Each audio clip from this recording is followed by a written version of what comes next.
lembro que entre as músicas que eu cantava tinha uma que falava: dois discípulos no caminho de Emaús iam falando a respeito de Jesus.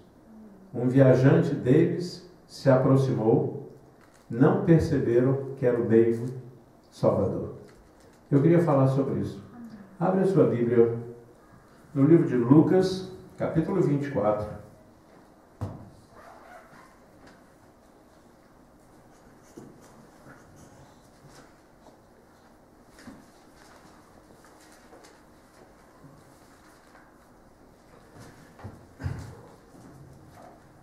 Sou só eu ou estou sentindo a presença de Deus, Giovanna? Glória a Deus. Santo é teu nome. Lucas 24, de 13 a 35. Vamos colocar de pé para a leitura da palavra? Glória a Deus. Lucas 24, de 13 a 35. Lembra que Jesus tinha morrido? Passaram-se 3 dias e acontece esse fato aqui. Naquele mesmo dia, 2 deles, falando dos discípulos, estavam de caminho para uma aldeia chamada Emaús, distante de Jerusalém 60 estádios. Iam conversando a respeito de todas as coisas sucedidas. Aconteceu que, enquanto conversavam e discutiam, o próprio Jesus se aproximou e ia com eles. Os seus olhos, porém, estavam como que impedidos de o reconhecer.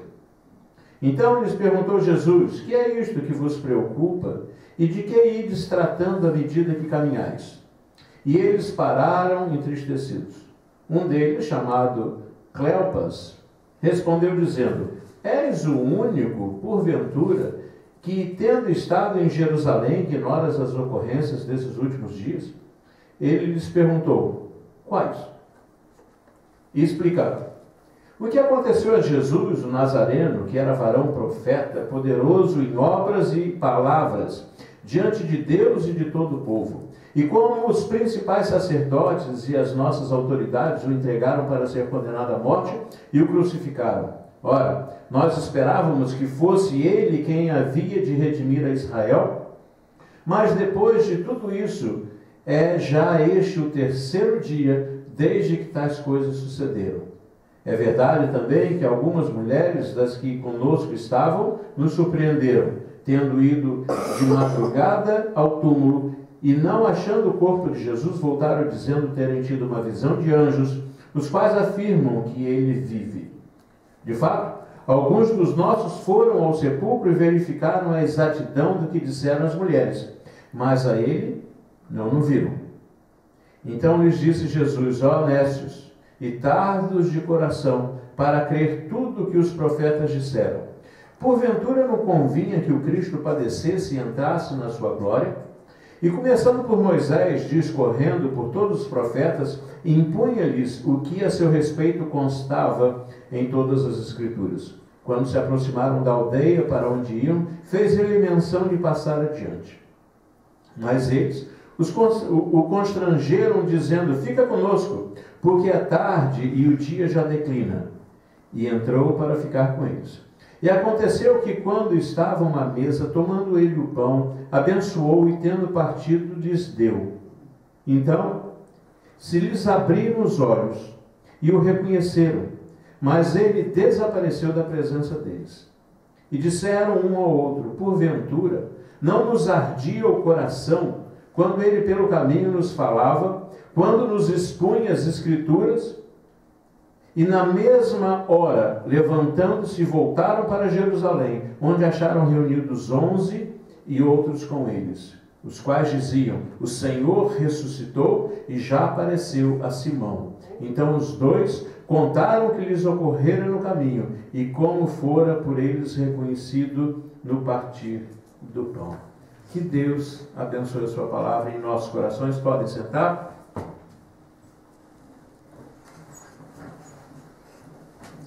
Por que Jesus agiu dessa maneira?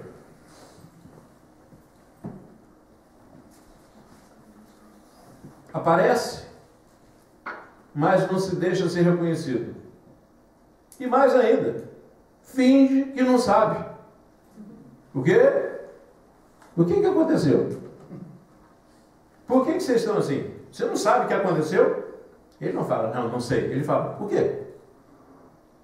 É interessante, porque ou Jesus era muito bizarro, estranho, weird, ou então Jesus é brincalhão, ou então Jesus, na verdade, queria que eles abrissem a boca e falassem o que está no coração. Jesus tinha essa mania. Lembra ele com Pedro? O que eles dizem que eu sou? Mas Jesus sabia. A Bíblia diz que Jesus conhecia direitinho o que ia no coração dos homens. E quando ele fazia essas perguntas, quando ele falou para aquele endemoniado, olha, não me segue. Quando ele falou para o outro lado, não conta para ninguém. Ele sabia que eles iam contar. Mas Jesus tem a mania de provocar a nossa alma, o nosso coração, para que, em confronto com uma decisão, a gente coloque para fora a nossa crença, a nossa fé. Uma fé ativa, não somente passiva. Quando eles estão com Jesus ali no caminho de Emaús, eles não percebem que é Jesus que está ali. Na verdade, muitas vezes, quando nós estamos no caminho com Jesus, nós não percebemos que Jesus está ali.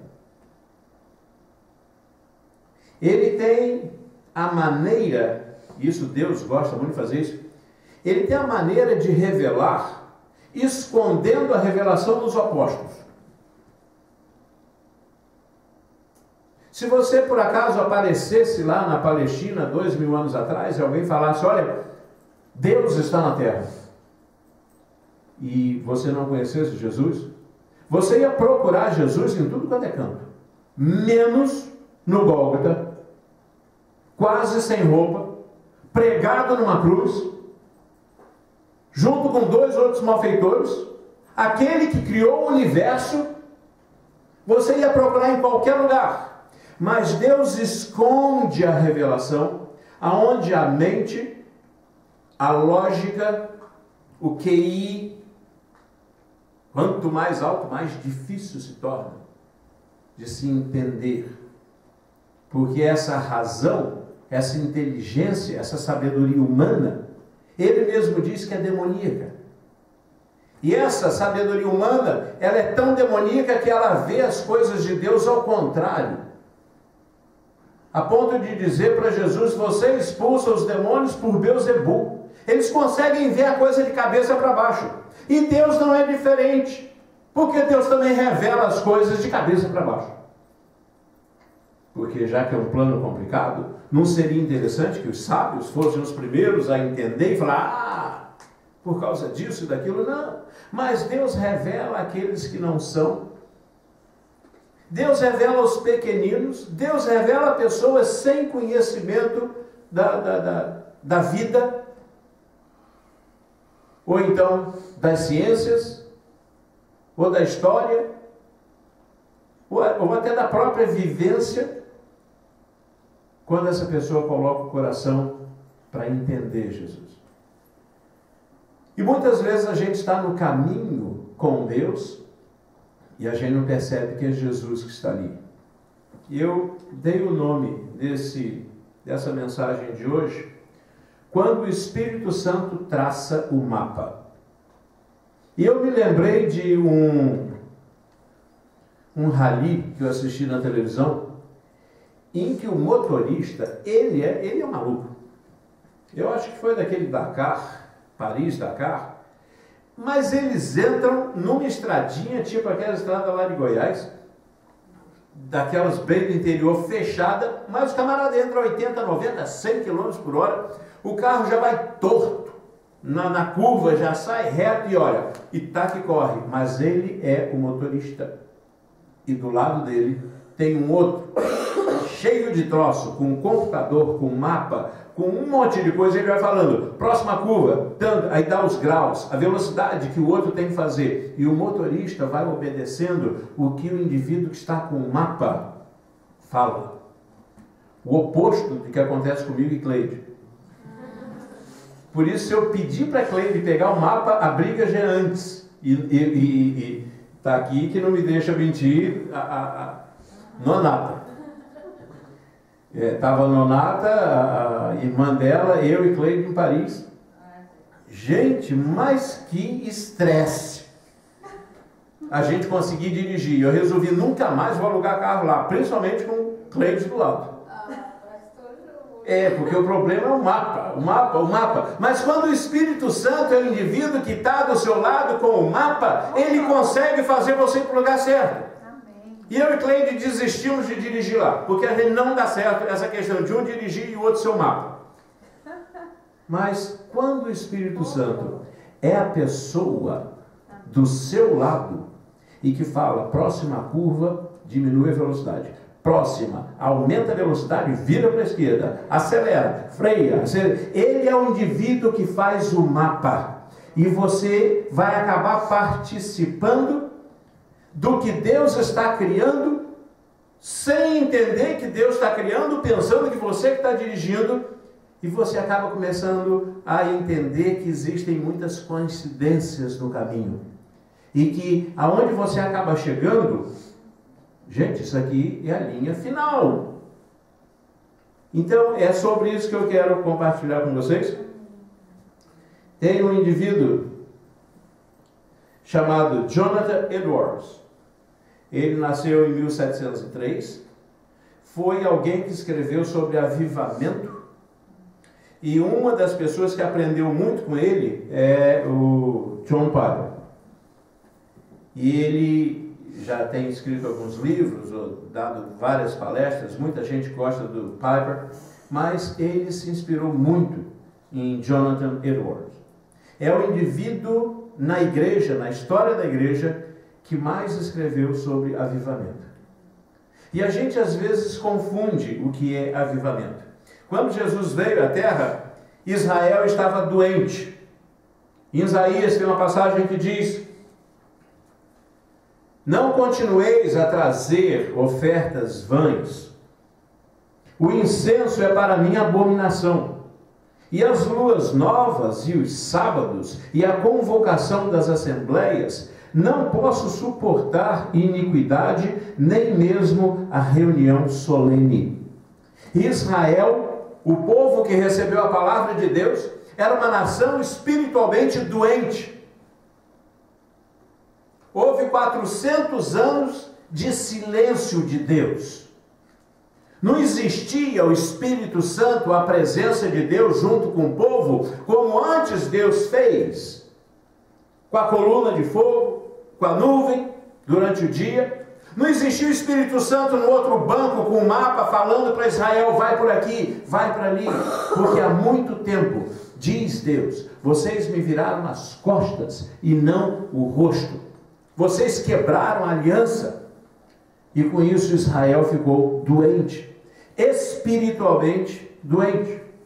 E quando Jesus veio, era essa a situação de Israel. A igreja, ela está doente. Hoje, a igreja está doente.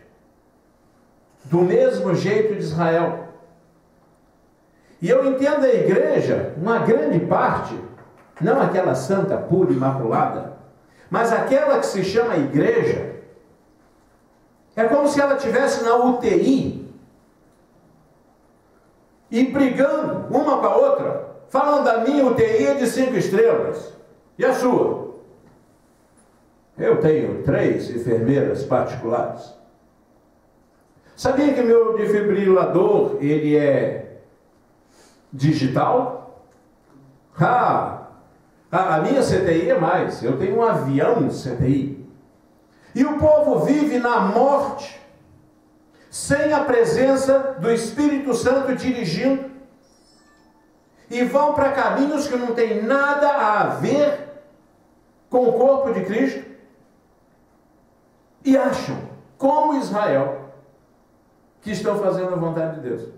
Mais ainda, acham que é igreja. E o avivamento, ele vem como a solução de Deus para acabar com a grande doença da igreja, que se chama frieza espiritual. A igreja no mundo sofre de uma doença crônica, chamada frieza espiritual. E essa frieza leva à morte espiritual. Daí você vai encontrar em muitas igrejas, uma grande parte, conforme diz o livro de Apocalipse. Lê ali Apocalipse 3, 1 e 2. É uma das igrejas a quem o Espírito levou a palavra.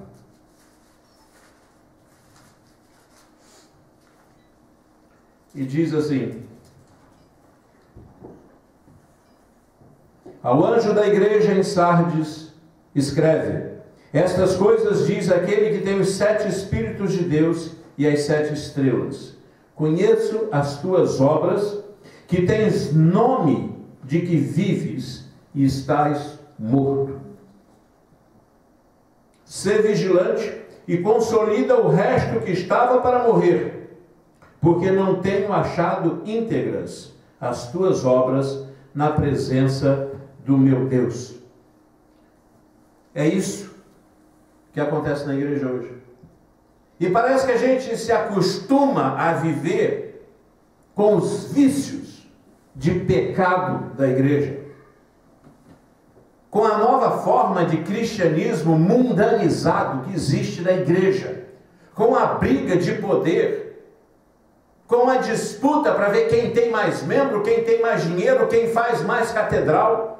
E a gente se esquece que o reino de Deus não é comida nem bebida, não é dinheiro, não é prédio, não é nada. O reino de Deus é outra coisa. E parece que a gente vai se acostumando com esse cristianismo e acaba achando que este é o cristianismo, quando isso nunca foi o cristianismo. E interessante ainda o Brasil, acostumado a se esquecer do que os políticos fazem dentro de 2, 3, 4, 5 anos, também se esquecem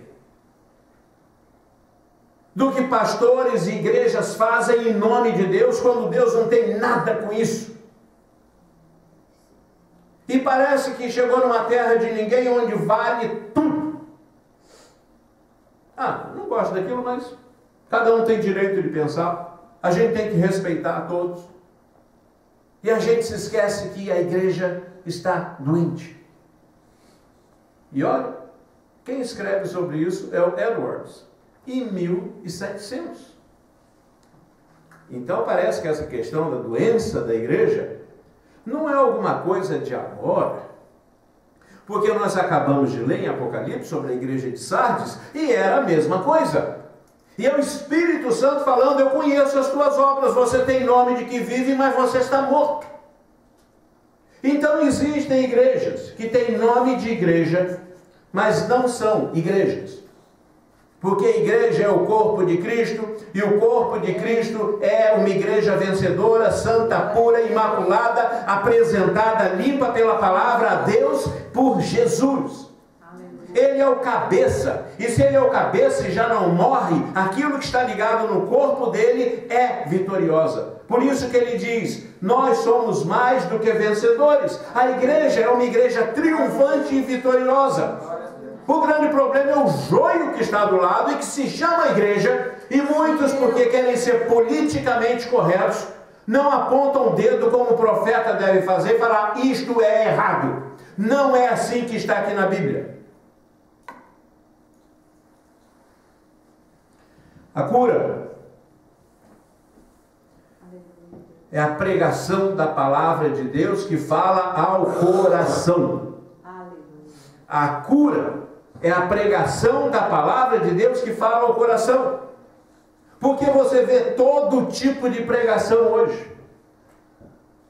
Pregação que fala ao corpo, Pregação que fala a mente, pregação que fala aos desejos, pregação que fala ao futuro, mas muita pregação não fala ao coração. Isso, quando Jesus pregava, o povo falava: quem é esse? Porque ele fala diferente, ele fala com autoridade.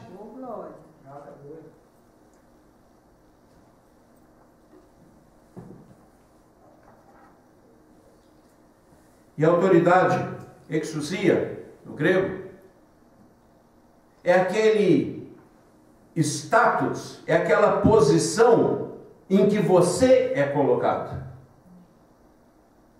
E no caso da pregação, isso significa que a autoridade vem pela palavra de Deus que você fala, pelo Espírito Santo e não por você. Alguém uma vez falou sobre um menino que,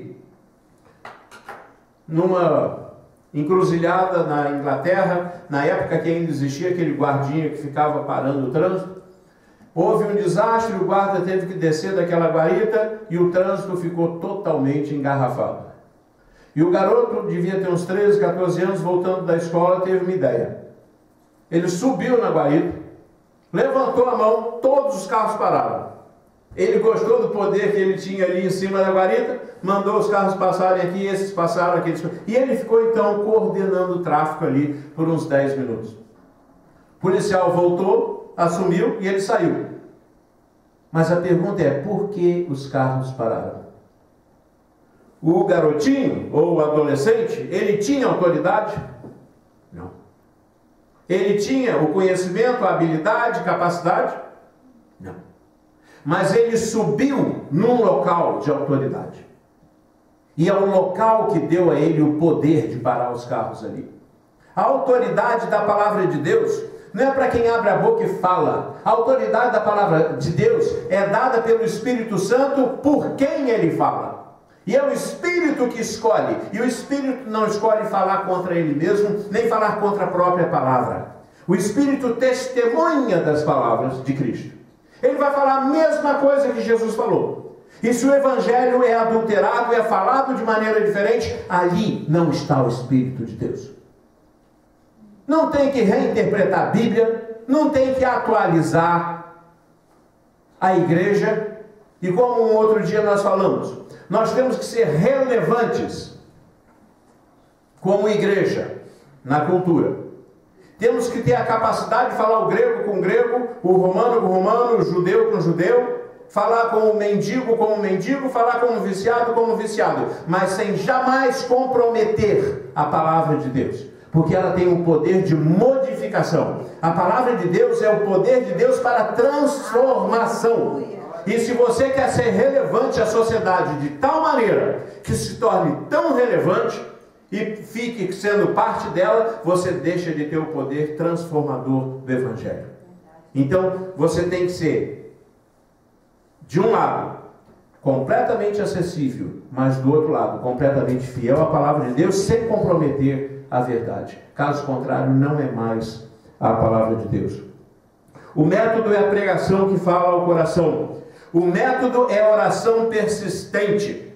Amém. Toda época em que o mundo está como está agora, não existe maneira de mudança se a palavra não falar ao coração e se não tiver gente orando, orando, orando, orando, orando, orando. O evangelismo e missões estão crescendo, porque nesses últimos 20 anos a quantidade de intercessores cresceu muito na igreja. Há 15 anos atrás, eu mostrei o vídeo na semana passada, 15 anos atrás, existia cerca de 100 grupos no mundo, grupos especializados em oração. Estou falando grupo de igreja não, mas organizações que falam, nós vamos orar e batalhar, batalhar. Hoje, são mais de 4.000 desses grupos que existem. Hoje, são mais de 25.000 pessoas com um ministério de intercessão, oração e batalha espiritual. Amém. E por isso que a igreja continua triunfante. Então, a maneira que você tem para destruir essa frieza, que pode acabar em morte espiritual da igreja, é com pregação que fala ao coração e é com oração persistente. Existe um inimigo crônico, como em qualquer doença, e você vê ali aqueles micróbios, você vê ali aquele ataque que vem crônico nas pessoas. Na parte espiritual, esses inimigos crônicos são a oposição e o extremismo. É você começar a trabalhar e mexer com o reino das trevas, você vai ter oposição. E Jesus falou, vai ter. E se fizeram comigo, vão fazer com você também. Não tem jeito, mexeu no reino das trevas, você vai ter oposição. A segunda coisa, extremismo.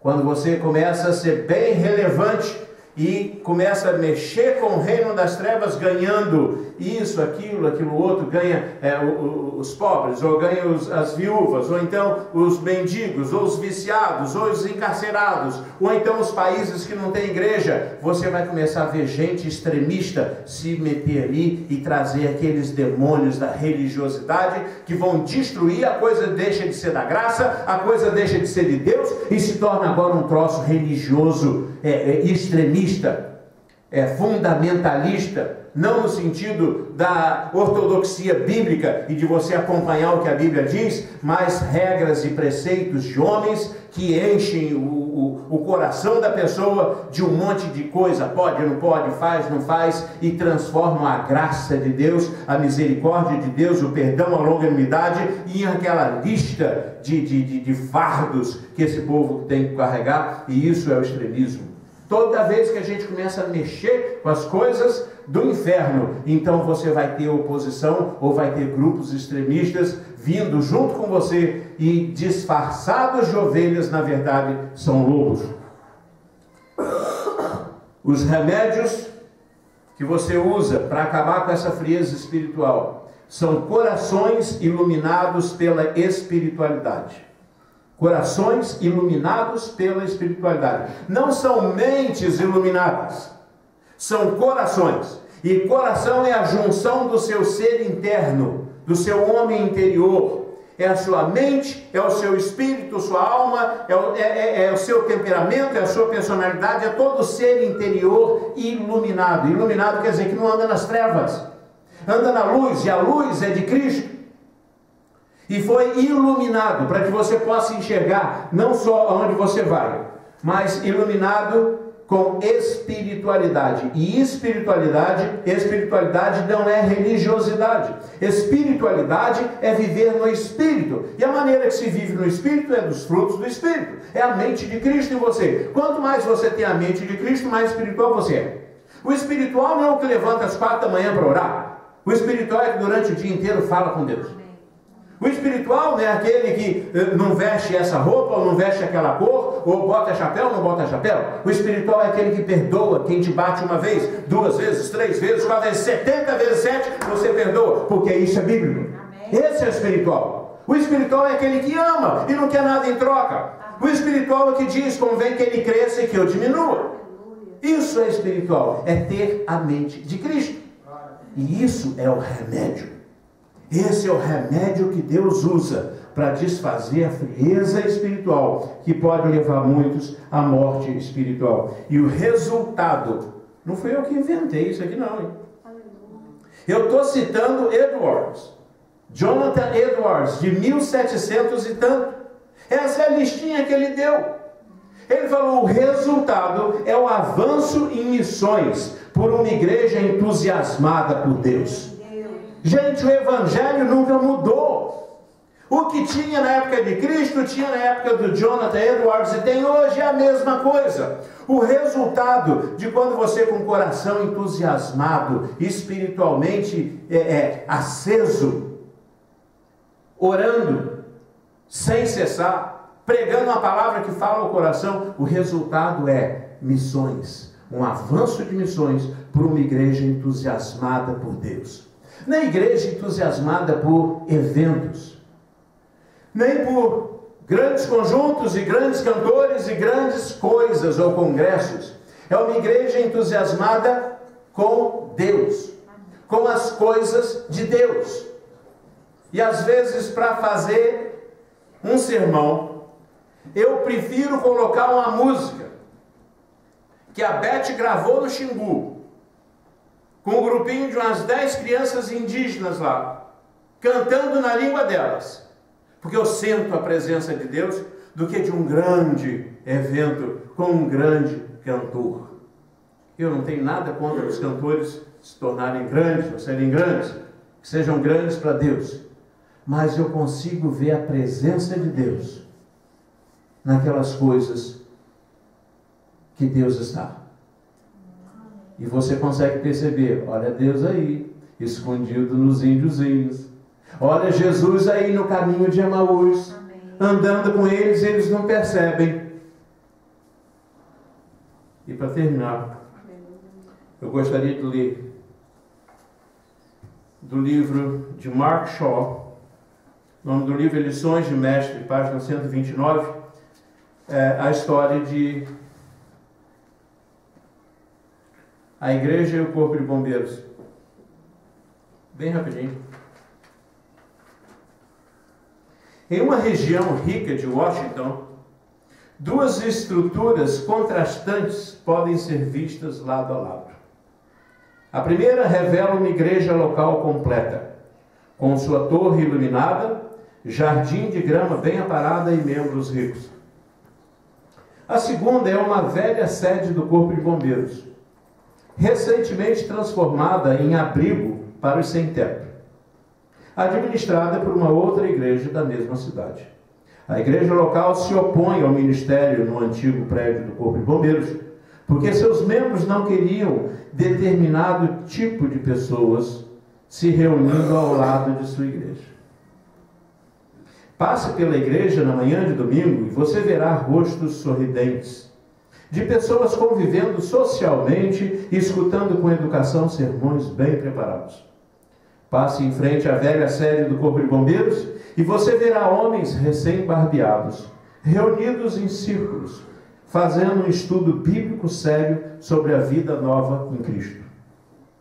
Aquela igreja local certamente supre uma importante necessidade social para a maioria dos seus membros, mas a espiritualidade do antigo Corpo de Bombeiros transforma vidas. A igreja funciona como um serviço de capelania para o corre-corre diário, mas o prédio do Corpo de Bombeiros é um posto avançado da eternidade. A igreja oferece um cristianismo secularizado, abrigado sobre uma estrutura de aparência religiosa. O Corpo de Bombeiros oferece uma expressão do cristianismo autêntico, abrigado sobre uma estrutura de aparência secular. E, novamente, Deus esconde a sua revelação aonde você não espera. E Jesus até avisa, vocês vão tomar cada susto. Quando chegar lá e vão perguntar, mas cadê o primeiro? A primeira é a irmã Gumercinda. Quem já ouviu aquela música daquela senhora que cantava no coral? E que o novo regente tirou, porque ela já estava velha, desafinava, e daí um ano o coral acabou. E a pessoa perguntou, por que você acabou? Eu queria fazer um coral tão bom. E alguém falou, você tirou a coluna daquele coral, que orava pelo coral todas as noites. E muitas vezes o que toca uma obra para frente não é quem você vê, mas é aquele que consegue perceber o partir do pão. É o Senhor. Viu como ele partiu o pão? É o Senhor que está falando. Nossa capacidade de auto-engano espiritual é praticamente sem limite. A gente pode se enganar a vida inteira, porque nós não temos limite para a gente se enganar. O mal que aflige a igreja é a frieza, não é a impotência.